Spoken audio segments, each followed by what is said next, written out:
It's June, and that means it's time for more Crystal Beast videos, for no particular reason. This flag just represents Rainbow Dragon, that's all. And to teach you all the best Crystal Beast plays, I'm calling in the Crystal Master himself, from North Academy, it's Jesse Anderson. Let's have a jewel of a duel. I'll try not to do the 4Kids accent, y'all got enough of that in the YCS vlog. These guides are getting too big, so I'm splitting the longest parts into their own videos. This week, it's Snake Eyes Doom Dragon, a game-breaking card that allows Crystal Beasts to do things they were never intended to do. It's a sign of how lawless Yu-Gi-Oh! Has become since Master Rule 4 was repealed. Laws only exist insofar as they are enforced. It's not even just Crystal Beasts and Snake Eyes, by the way. We can make this off equipped Fiendsmith Links, or Plunder Patrols, Centurions, Infernoble Knights, and those themes do appreciate level 8 monsters. I'll review its various applications in Crystal Beasts, and at the end, I'm gonna have some spicy deck building takes. The simplest thing we can say about Doom Dragon is that crystallizing an opposing monster is a form of non-destructive removal which many decks cannot reverse. If you play Valence World, it's the Koenig-Vissen effect, except the opponent won't have a Shinra Bancho to get their monster back. It's always comforting to have sneaky effects like that, and you'll see me do this to my own monsters too. Also, just something to think about, if you have a monster whose once per turn effect is only per copy, moving it down with Doomed and then back up with Shinra Bancho is basically the same as getting it off the field and then reviving it, letting you use the effect again. That's niche, I know, but the title of the video did say everything. Sometimes you really need to activate Crystal Beast Rainbow Dragon to banish something, or to search for the big rainbow, or just to get some level 4 material. But if you're trying to get it crystallized, but it's your only monster, Golden Rule must place crystals different from the one that it summons. So you won't be able to summon that rainbow and place another. Now though, you can trade those other crystals for a Doom Dragon, which zaps the rainbow, getting it finally where you needed it. And now you can banish it for the search and summon. Speaking of Crystal Rainbow, especially in a control build, you're probably used to spamming this. Now Doom Dragon makes rank 8 much easier. Whether you're looking for protection, spell negation, a one-hit kill, or 2 level 8 monsters plus a normal summon for an FTK which Konami has decided should be legal because it requires you to buy an expensive new card. Anyway, Golden Rule can make an instant rank 8, but I prefer not to because that leaves no resources behind. Generally, this is the big play that you want to protect, not spend on protection. Don't waste your spells on protection. You're a Yu-Gi-Oh! Player. You're too busy editing combo guides anyway. Overdrive's material requirement specifies that the Crystal Beasts must be in monster form, not crystallized. So to get them out of the back row, we've done some crochet.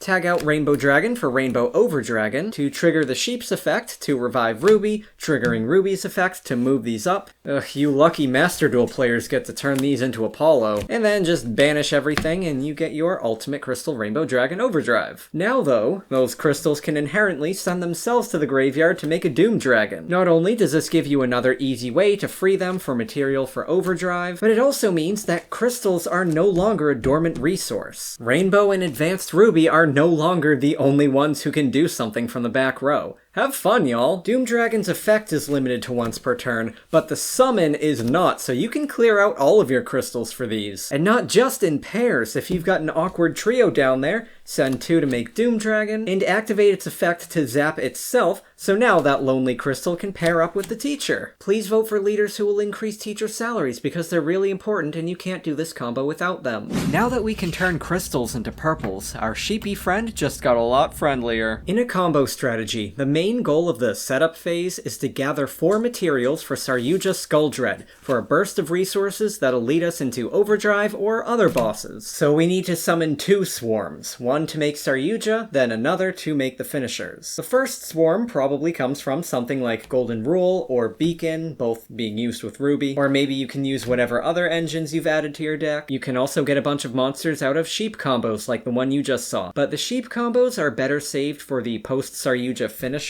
because its resulting Ruby will free our crystals to go Overdrive. But as you know, we no longer need a Ruby swarm at the end to move crystals. And there's nothing left to link into, only the apathetic bite of a New England winter. Ignore that I'm recording this during the brief hug of a New England summer. So now we may as well use sheep for that first half of the turn, as one more way to climb up to Saryuja. But if you are playing in the even more lawless realm of Master Duel, be careful. If you spend your sheep on the following setups, then you won't have it later for the end climb into Apollo. Do you have an alternate way to get more materials, like a beacon or awakening that can summon Ruby? One last note, when you trigger this combo, if you are able to keep an extra Pegasus in play, Doomed can zap it just as Sheep summons Ruby to immediately move that Sapphire back up and get an extra crystal out of it. Just whenever you are special summoning Ruby, activate the summoning effect as Chainlink 1. Got it? The Ruby summon is always the first effect to activate. If you don't understand why I'm telling you this,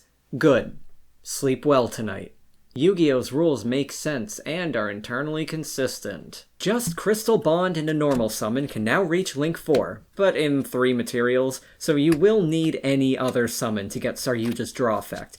If you've got other random plays in your deck, Ra knows I do, this is a time for them to shine by providing just any monster on the field. Same goes for Golden Rule plus a level 4 vanilla, so Amber, Topaz, or Cobalt. This doesn't quite reach the ideal Saryuja on its own, but in an actual duel you probably will have something else to add to this play. If you have a Sapphire Pegasus around, no normal summon required, you can summon it with Golden Rule, and those will reach Saryuja's draws while going through 5 colors. Unfortunately, you do need to activate and resolve Rainbow for this, so if it was negated or used for a previous play, you will have to get creative. Like, maybe I started with the SP and Colossus play to bait out a rock. If any monster remains on the field after my previous play, check it out, I still get to 4. If you're not familiar with what I mean by the SP and Colossus play, you should watch my other Crystal Beast guides. This is building off of them. I have made a whole bunch of Crystal Beast guides at this point. There should be a link for that on screen, you can also find it in the description. There's a lot of lore to catch up on here. I can't go over every combo again in every video. We'd be here all day! This one does require Sapphire again, but a different spell this time. The one that blocks impermanence and evenly matched. The Valence World combo again goes through Dugaris to generate an additional crystal and become sheep material, trade 2 crystals for Doomed, and at the end, Sapphire into Rainbow gets the 4th monster. If you're confident that the opponent isn't holding a rock, take a detour through Banshee Town and get yourself a Nemesis boss. Just be careful, there's always a risk with overextending.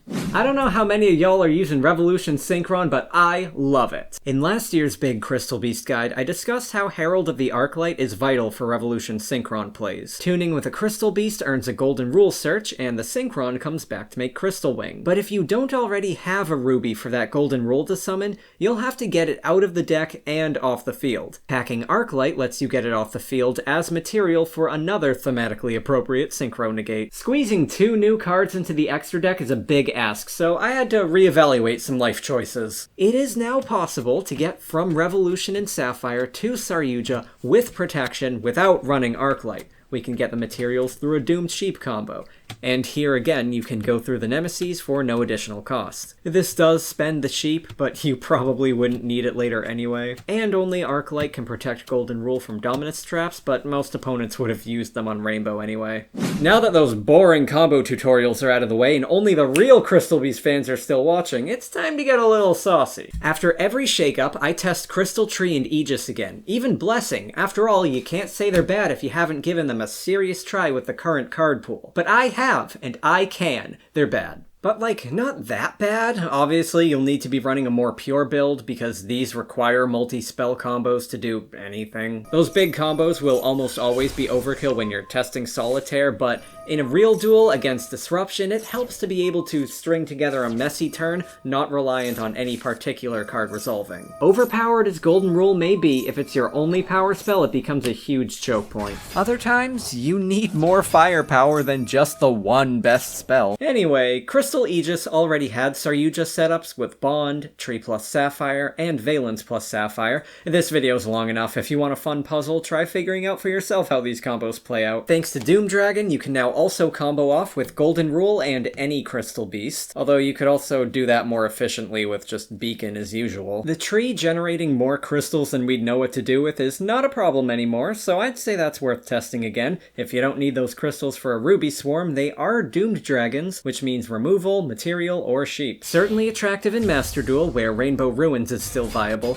You know, pair it with Apollo for a full lockdown, this covers spells and traps, she covers monsters, unless you're watching this in the future when she's banned everywhere, probably because of Malice. If you want to fill your Crystal Beast deck with more cutesy, fun, on-theme cards, you're not losing as much optimization as before. And yes, this was a crazy duel and I'll probably make a video about it. That's all I've got to say today. In about 2 weeks, I'll be uploading this year's big update to the Crystal Beast guide, so stay subscribed for that. Or maybe you're late to the party and now it's up on the screen somewhere. I'll also post in the description a playlist to all of my deck guides if you want more videos like this. There's also going to be more Nintendo content on the channel. Also gonna have that Mimighoul guide that keeps getting delayed, but now this stuff is prioritized over it. I am working on a lot of projects right now.